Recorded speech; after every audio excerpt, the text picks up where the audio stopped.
And on Twitter, KUTV_Kenya. Now, President Uhuru Kenyatta has leveled complaints against the European Union on increased unilateral decisions targeting members of the Organization of African, Caribbean and Pacific States, OACPS. The head of state made the concerns in Brussels, Belgium, of the EU's insufficient engagement with OACPS in some decisions contrary to the Cotonou Agreement.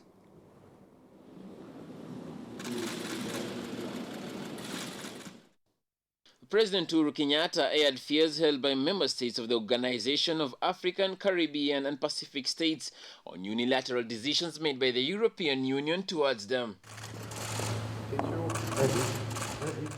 President Kenyatta, who is the current head of the 79 member state community since 2019, highlighted that the European Union did not involve the community fully before engaging in decisions led by the Cotonou Agreement.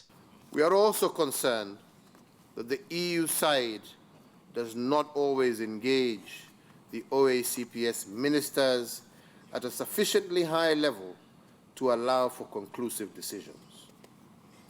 The revised Cotonou Agreement maintains that the scope of groups' engagement with the EU to include conflict prevention and good governance under political dialogue.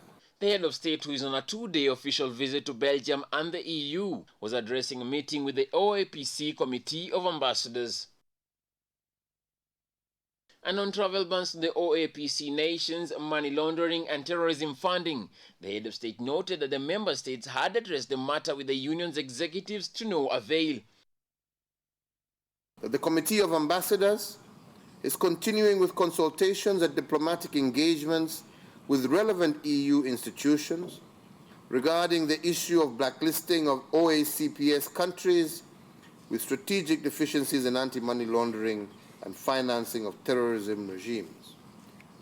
However, despite the high-level intervention, including by my office, the list was still adopted by the EU in May of 2020. In the summit, also attended by National Assembly Speaker Moses Cheboy, the President spoke of measures being implemented in member states to counter the COVID-19 pandemic, adding that there was a need for a convention to discuss the economy revival plans after the pandemic. We also know that even before the COVID-19 pandemic, many states were off track in meeting these goals, and therefore together we need to find ways to address the constraining factors and indeed fast-track our efforts towards this important goal.